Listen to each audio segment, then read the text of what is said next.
जब भी हम एवोल्यूशन के बारे में पढ़ते हैं तो सामने सबसे पहले एक ही पिक्चर आती है कि टू इवॉल्व। फिश इवॉल्व होकर एम्फीबियन बन गई, एम्फीबियन इवॉल्व होकर रेप्टाइल बन गए और रेप्टाइल्स इवॉल्व होकर बर्ड्स और मैमल्स बन गए। तो क्या इसका मतलब ये है कि एवोल्यूशन में कभी फेल नहीं होता? एवोल्यूशन एक straight long pre decided features आते जाते हैं? जी नहीं। एवोल्यूशन एक रैंडम प्रोसेस होती है। उस रैंडम प्रोसेस में बड़े सारे ऐसे जीन होते हैं जो डिसअपियर हो जाते हैं और बड़े सारे ऐसे जीन होते हैं जो इवॉल्व हो जाते हैं। जो कि अभी मैंने कहा कि एवोल्यूशन एक रैंडम प्रोसेस है और इसी एवोल्यूशन की प्रोसेस को समझाने के लिए जेनेटिक ड्रिफ्ट का कंसेप्ट दिया गया है, जिसमें बताया गया है कि एवोल्यूशन कैसे एक रैंडम प्रोसेस होती है rather than a pre deciding feature और a pre deciding fate process. So आज का जो टॉपिक है वो है जेनेटिक ड्रिफ्ट। जैसे कि आप सामने पिक्चर में देख सकते हैं, on the left side there are 8 insect, जिसमें से 2 रेड कलर के हैं और 2 ब्लैक येलो कलर के हैं। अब देखिए, एवोल्यूशन में देखा जाए तो हमें लगता है ब्लैक और येलो कलर का जो बीटल है, इनकी पॉपुलेशन ज़्यादा है तो ऑब्वियसली बात है ये इवॉल्व करने चाहिए। बट सोचिए अगर ये पॉपुलेशन काफ़ी छोटी हो और हम में से कोई इस पॉपुलेशन के ऊपर पैर रख के चला जाता है, तो अब देखिए कि सर्वाइविंग में कौन बचा। 2 रेड कलर के बीटल और 1 ब्लैक येलो कलर का बीटल। सो चांसेस कि जो पॉपुलेशन बढ़ेगी वो रेड कलर की ज़्यादा हो जाएगी और ब्लैक कलर की कम। So what we can infer, क्या एवोल्यूशन ने ब्लैक कलर को सपोर्ट किया हुआ था या फिर रेड कलर को? बिकॉज एवोल्यूशन तो ये डिसाइड नहीं करने जा रही थी कि हमारे पाँव के नीचे कौन आएगा। सो हेयर इज कि जब पॉपुलेशन छोटी हो तो जब भी एवोल्यूशन होती है, जब भी वेरिएशन आती है, तो उसकी सिलेक्शन हमेशा रैंडम होती है।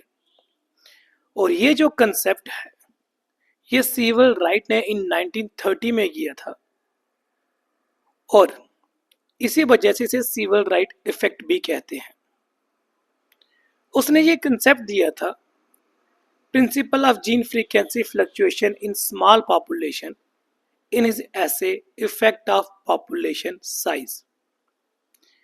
इसने क्या बोला था कि इन स्मॉल पॉपुलेशन, जो कि नॉन रैंडम मेटिंग पॉपुलेशन हो, उसमें जीन फ्रीक्वेंसी जो है वो फ्लक्चुएट करती है प्योरली बाय चांस, कि कोई भी जीन जो है वो इवॉल्व कर सकते हैं, कोई भी जीन डिसअपियर हो सकते हैं। There is no such selection process, it is completely a random process. But the condition is अगर पॉपुलेशन स्मॉल साइज की हो। Larger will be the fluctuation if the population is small. अगर कोई population छोटी होगी तो फ्लक्चुएशन बड़ी ज्यादा होगी, पॉपुलेशन ही बड़ी होगी तो कुछ लोग मर रहे हैं या डिसअपियर हो रहे हैं, तो it hardly make any sense. देखिए कैसे स्मॉल पॉपुलेशन के ऊपर जेनेटिक ड्रिफ्ट एक्ट करता है। उसकी एग्जांपल कोट करते हैं क्वाइन को लेके। जैसे कि एक क्वाइन में एक हेड होता है, एक टेल होता है। अगर मैं सिक्के को उछालूंगा हवा में तो जहाँ तो हेड आएगा जहाँ टेल आएगा। ऑब्वियसली बात है 50% चांस है हेड आएगा, 50% चांस है टेल आएगा। लेट से मैंने 5 बार उछाला और 4 बार हेड आया और 1 बार टेल आया, तो ऑब्वियसली बात है हेड इज मोर फेवरेबल। लेकिन अगर मैं उसे 200 टाइम उछालूंगा तो हो सकता है हेड और टेल 100 टाइम आ सके। इसका मतलब स्टैंडर्ड एरर कम हो जाता है अगर उसे मैं ज़्यादा बार उछालूंगा। लेकिन अगर उसे कम बार उछालूंगा तो स्टैंडर्ड एरर बढ़ जाता है, तो चांसेस हो जाता है कि एक साइड विन हो जाएगी, दूसरी साइड लूज कर जाएगी। तो यही कारण होता है जब स्मॉल पॉपुलेशन होती है तो वहां पर जेनेटिक ड्रिफ्ट इस तरीके से एक्ट करता है कि कुछ जीन जो है वो बाय चांस फेवर में आ जाते हैं और कुछ जीन जो है वो डिस्कार्ड हो जाते हैं।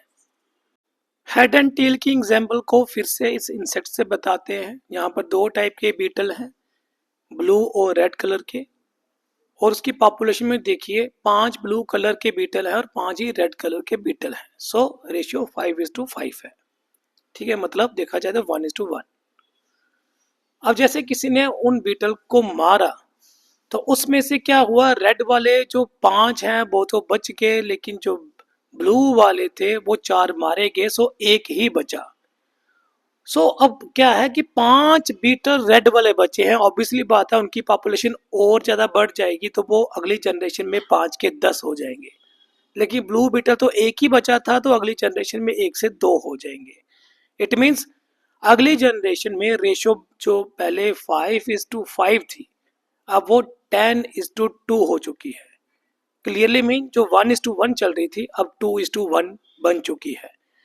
तो इस केस में भी देखिए पॉपुलेशन छोटी थी, तो इम्पैक्ट काफी बड़ा जो है वो दिख रहा है ना। और इसमें भी कोई भी चॉइस वाइज नहीं बचा कि हमने किसी को जानबूझकर मारा और जो बच गए हैं तो हमने जानबूझ के इनको बचाया, ऐसा नहीं था। तो ये एक रैंडम प्रोसेस थी। अगर यही पॉपुलेशन ज्यादा होती, काफी बड़ी होती, तो हो सकता है उसमें 4 ब्लू के साथ 4 रेड वाले भी मारे जाते। एनीहू अदर एग्जांपल हम कोड करते हैं रैबिट के लिए। अ स्मॉल रैबिट पॉपुलेशन है जिसमें 8 ब्रोन इंडिविजुअल है जिनका जीनोटाइप BV और V स्मॉल v से डिनोट किया गया है, और 2 वाइट इंडिविजुअल हैं जिनका जीनोटाइप जो है वो स्मॉल VV से डिनोट किया गया है, जैसे कि आप देख सकते हैं। अब कैपिटल V और स्मॉल v जो अलील फ्रीक्वेंसी है वो इनिशियली क्या है, equal in the first generation में है। आप देख सकते हैं कि कैपिटल B और स्मॉल b दोनों बराबर बराबर में है। If purely by chance only the 5 rabbit reproduce, जो कि रिप्रेजेंट किए गए हैं इन ए सर्कल, कि बाय चांस सिर्फ यही वाले रिप्रोड्यूस करते हैं, in contrast the rest rabbit जो है वो मारे जाते हैं किसी रीजन से।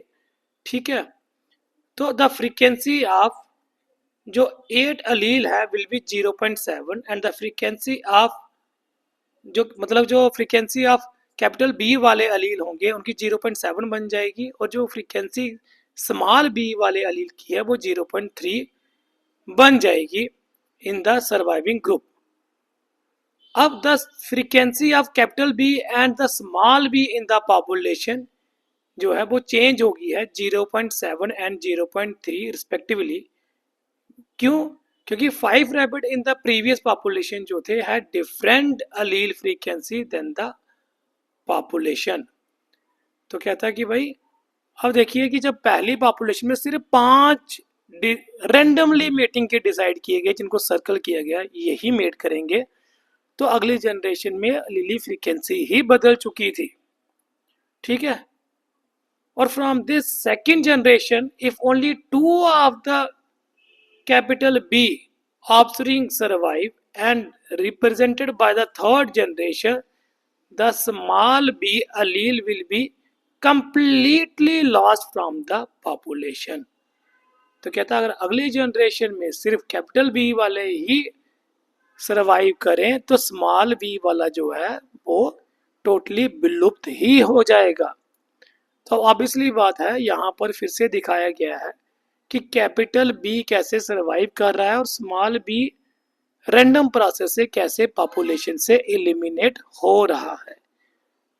तो एट द एंड आप देखिए जितनी भी एग्जांपल हम कोड कर रहे हैं वो ये कह रहे हैं कि जब भी कोई स्मॉल पॉपुलेशन होगी जो रैंडम मेटिंग करती होगी, वहां पर जीन की फ्लक्चुएशन हमेशा एक रैंडम तरीके से जो चूज की जाती है, सरवाइव करती है रादर देन सिलेक्टिव मैकेनिज्म। हो सकता था कि इस पॉपुलेशन में स्मॉल b वाले बेटर हों as compare to capital B वाले, बट मौका कैपिटल B को मिला हुआ था मीटिंग के लिए, सरवाइव कर गए वो, स्मॉल b वाले किसी वजह से मारे जा चुके थे, तो अगली जनरेशन उन्हीं की आई थी, है ना। एक रैंडम प्रोसेस था, not a selective process. Genetic drift को एक्सप्लेन करने के लिए 2 पैरेलल थ्योरीज दी गई हैं। जहाँ पैरेलल इफेक्ट दिए गए हैं, जो कि कुछ बुक्स में बताते हैं वो जेनेटिक ड्रिफ्ट की टाइप्स है, ऐसा नहीं है। ये स्पोर्टिंग इफेक्ट हैं जो बताते हैं कि जेनेटिक ड्रिफ्ट कैसे ऑपरेट होता होगा। नंबर 1 है बॉटल नेक इफेक्ट। अब देखिए, सोचिए कि एक बॉटल है और उस बॉटल में एक ओरिजिनल पॉपुलेशन है। ये बॉटल आपको अपराइटेड पोजीशन में जो दिख रही है, आप इसे देख सकते हैं, ठीक है। और ये जो पॉपुलेशन साइज है severely decrease due to competition, predation और डिजीज। तो इस बॉटल के अंदर जो पॉपुलेशन है उनको कंपटीशन फेस करना पड़ रहा है, वो इन्वायरमेंट से भी लड़ाई कर रहे हैं, वो प्रेडेटर से भी, पीएच, सनलाइट, फूड एटसेट्रा, इन सब चीज़ों से वो जूझ रहे हैं। तो कहते हैं कि भाई अब इन सब चीज़ों में से जो इस बॉटल से बाहर आ जाएंगे, मतलब जो सरवाइव कर जाएंगे, वो ही अगली पॉपुलेशन को रिप्रेजेंट करेंगे। एंड यू कैन नॉट से इट कि इसमें से ब्लैक कलर वाले बीटल बचते हैं या ग्रीन कलर वाले बचते हैं या ब्लू कलर वाले बचते हैं। वो एक रैंडम प्रोसेस होगी। तो the frequency of certain allele in a population change because the organism that carry them are eliminated. The other increase in number because they are the only allele left.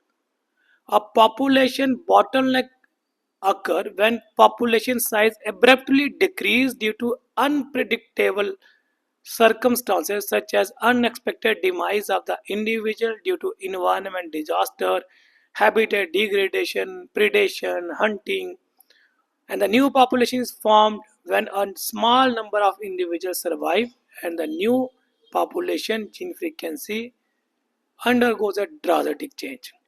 तो क्या कह रहा है कि देखो ये बॉटल है, इसमें बड़े सारे इंसेक्ट हैं। सोचिए इसमें बड़ा कंपटीशन चल रहा था और बाद में प्रीडेशन हो गई है, भुखमरी पड़ गई है। जो इस बॉटल से बच के बाहर कीड़े आएंगे वही सरवाइव करेंगे और वही अगले जनरेशन का निर्माण करेंगे। It hardly make any sense कि इस बॉटल में कितने टाइप के इंडिविजुअल थे, कैसे कैसे जीन थे। जो सर्वाइविंग जीन है वही अगली पॉपुलेशन का निर्माण करेंगे और वही डिसाइड करेंगे कि अगली जनरेशन कैसी होगी। Independent of selection, some genes, including rare allele of the original population, may see a significant increase in proportion, while other may see a significant decline and completely disappear.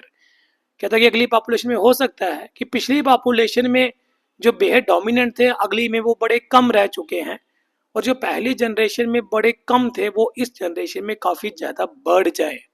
Because ये तो random process है and you can not से it कि कौन आगे बढ़ेगा और कौन पीछे रह जाएगा। तो इस यही पॉपुलेशन जो है या यही जो इफेक्ट है इसे हम बॉटल नेक इफेक्ट कहते हैं, जो कि जेनेटिक ड्रिफ्ट की थ्योरी को एक्सप्लेन करने की कोशिश करती है। दूसरा जो इफेक्ट है उसे हम फाउंडर इफेक्ट कहते हैं। तो पहले तो हमने कीड़ों को बेचारों को पाँव के नीचे मार दिया या डेलिबरेटली मार दिया। इसमें हम कीड़ों को अपनी मर्जी से नहीं मारेंगे। मैं बार बार इंसेक्ट की बात करता हूँ, आप मलस्क की बात, किसी और की बात भी कर सकते हैं, बर्ड्स की बात कर सकते हैं। तो इसमें देखिए कहता है कि कैसे एक रैंडम प्रोसेस होती है पॉपुलेशन के बदलाव के लिए। तो एक जगह पर येलो और ये जो रेड कलर के बीटल रहते हैं, सोचिए कि यहाँ पर दोनों ये बराबर बराबर हैं। इनमें से कुछ बीटल जो हैं वो शिफ्ट कर जाते हैं किसी आइलैंड के ऊपर, लेट से वो रेड कलर के एक्सक्लूसिवली थे। तो अब इसलिए बात है उस आइलैंड में जितनी भी आगे पॉपुलेशन होगी, जितने भी पॉपुलेशन बढ़ती जाएगी, वो रेड कलर के बीटल की ही होगी। तो पहली जनरेशन में वो दोनों 1:1 की रेशियो चल रही होगी, लेकिन अब अगली जनरेशन में 100% रेड बीटल की पॉपुलेशन बनेगी। और नेचुरली बात है कि इस केस में ये जो इतनी बड़ी रेड कलर की पॉपुलेशन बनी, ये इसलिए बनी क्योंकि पहली पॉपुलेशन में से रेड कलर के बीटल यहाँ आकर बस गए थे। वो बीटल जो मेन पॉपुलेशन से उठकर यहाँ पर आए थे उनको हम फाउंडर पॉपुलेशन कहते हैं, और उस फाउंडर पॉपुलेशन की वजह से आगे जो पॉपुलेशन बनी है उसे हम फाउंडर इफेक्ट कहते हैं। सरल भाषा में बोला जाए तो सोचिए इंडिया के कुछ लोग जो है वो ऑस्ट्रेलिया में चले जाते हैं। अब ऑब्वियसली बात है ऑस्ट्रेलिया में जो 50-60 लोग इंडिया के गए होंगे वो सारे इंडियन को तो रिप्रेजेंट कर नहीं रहे होंगे, क्योंकि वो सारे जीन को रिप्रेजेंट नहीं कर सकते। ठीक है, इंडियन को तो रिप्रेजेंट कर रहे होंगे, सॉरी टू से, बट वो इंडिया के जितने भी ह्यूमन बीइंग हैं उन सब के अलील को रिप्रेजेंट नहीं कर सकते, बिकॉज हर रीजन में कुछ ना कुछ इन्वायरमेंट की वेरिएशन है और वहाँ पे अलील अलग है। लेकिन ऑस्ट्रेलिया में जितने भी वो इंडियन गे होंगे, वहाँ पर वो शादी करते हैं, उनके आगे बच्चे होंगे, ऑब्वियसली बात है, वी कॉल इट एज कि वो इंडियन पॉपुलेशन ही आगे बढ़ रही है। तो देखा जाए तो वो हमसे अलग हैं, बिकॉज वो टोटलिटी में हमारे जैसे नहीं होंगे, बट हमारी पॉपुलेशन की एक फ्रेगमेंट को वो रिप्रेजेंट कर रहे हैं। सो इट डजेंट मीन कि अगर मेरे पास बेटर जीन थे तो ऑस्ट्रेलिया में जो गे हैं उसके जीन मेरे से कम बेटर थे तो वो क्यों इवॉल्व कर गए और मेरे क्यों पीछे रह गए, ऐसा नहीं है। ये एक रैंडम प्रोसेस थी, वो वहां पर फाउंडर बन के गए हुए थे, तो जो जाएगा वही ऑब्वियसली बात है फ्लोरिश करेगा। तो ये एक रैंडम तरीके से एक नई पॉपुलेशन बन चुकी होती है, स्लोली एंड ग्रेजुअली वो टोटली अलग होते जाएंगे। तो दैट वाज ऑल अबाउट कि किस तरीके से जेनेटिक ड्रिफ्ट ऑपरेट करता है। मैं फिर से बता देता हूँ कि जेनेटिक ड्रिफ्ट हमेशा छोटी पॉपुलेशन के ऊपर ऑपरेट करता है और यहाँ पर जीन की सिलेक्शन हमेशा रैंडम होती है, प्योरली बाय चांस होती है। इसलिए यू कैन नॉट से इट कि एक पर्टिकुलर लाइन में एवोल्यूशन आपको यहाँ पर दिखेगी, ऐसा नहीं है। यहाँ पर एवोल्यूशन आपको प्योरली बाय चांस दिखेगी। हो सकता है कुछ फेवरेबल जीन डिस्ट्रॉय हो रहे हैं, खत्म हो रहे हैं, अनफेवरेबल जो है स्पोर्ट हो रहे हैं, और ये भी हो सकता है कि यहाँ पर फेवरेबल जीन ही स्पोर्ट हो रहे हैं और अनफेवरेबल खत्म हो रहे हैं। यू कैन नॉट से इट कि कौन से बेटर थे कौन से अच्छे नहीं थे, बिकॉज यहाँ पर सिलेक्टिव प्रोसेस नहीं चलती। That was all about genetic drift, or we call it as Sewell Wright effect or allelic drift. Thank you बच्चे।